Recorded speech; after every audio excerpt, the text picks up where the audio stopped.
Dans de nombreuses civilisations africaines, les sanctuaires n'étaient pas seulement des lieux religieux. C'étaient des centres de pouvoir, des endroits où l'on prenait des décisions politiques, où l'on rendait la justice, où l'on conservait la mémoire des ancêtres et où l'on cherchait des réponses face aux crises. Et très souvent, ceux qui protégeaient ces lieux sacrés étaient des femmes. Pendant des siècles, des prêtresses africaines ont dirigé des cultes, interprété les signes spirituels, conseillé des rois et gardé des sanctuaires considérés comme essentiels à l'équilibre des royaumes. Certaines étaient craintes, d'autres respectaient comme des sages, et dans plusieurs sociétés, leurs paroles pouvaient influencer toute une ville. Le plus fascinant, c'est que leur pouvoir ne venait pas seulement de la religion, parce qu'en Afrique traditionnelle, le spirituel et le politique étaient profondément liés. Un roi pouvait posséder une armée immense, mais s'il perdait le soutien des sanctuaires, son pouvoir devenait fragile. Pour comprendre ça, il faut oublier l'idée moderne qui sépare totalement religion et gouvernement. Dans beaucoup de sociétés africaines anciennes, les sanctuaires étaient au cœur de la vie collective. On y faisait des cérémonies pour assurer les récoltes, demander la pluie, protéger la ville ou consulter les ancêtres avant une guerre. Certains sanctuaires servaient aussi de lieu de refuge. D'autres conservaient des objets sacrés que personne n'avait le droit de toucher. Et les gardiens de ces lieux devenaient une immense autorité. Chez les Yoruba par exemple, certaines prêtresses étaient liées au culte d'Oshun, la grande divinité associée aux rivières, à la fertilité, à la diplomatie et au pouvoir féminin. Les sanctuaires dédiés à Oshun, notamment dans la région d'Osogbo, étaient dirigés par des femmes possédant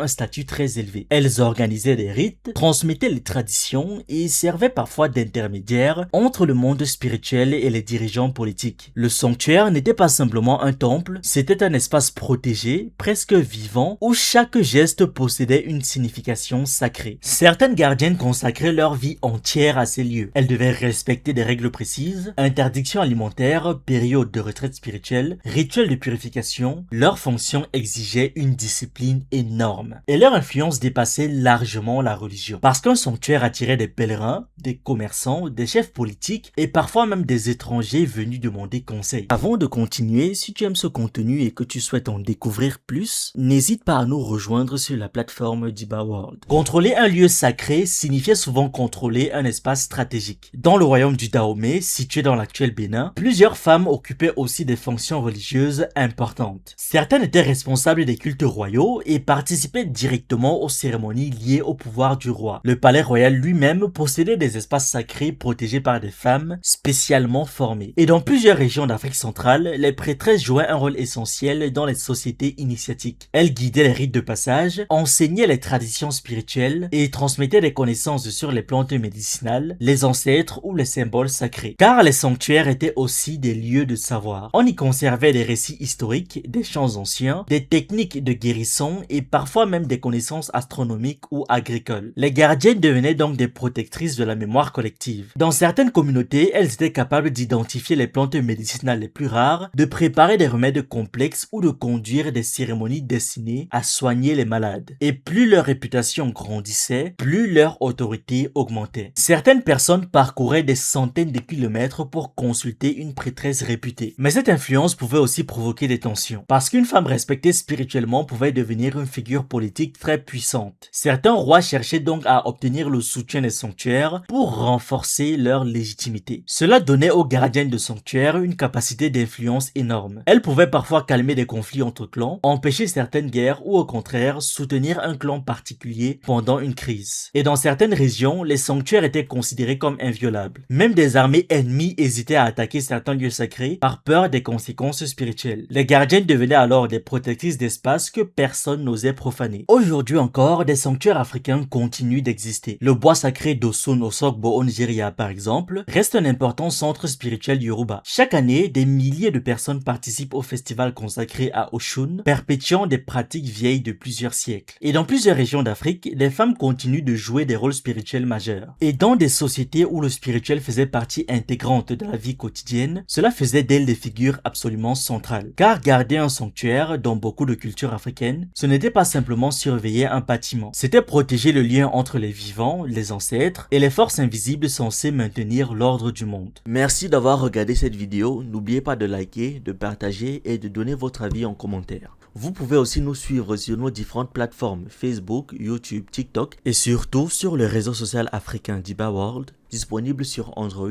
et iOS. Pour ceux qui le souhaitent, vous pouvez aussi rejoindre notre communauté WhatsApp. Tous les liens utiles sont dans la description.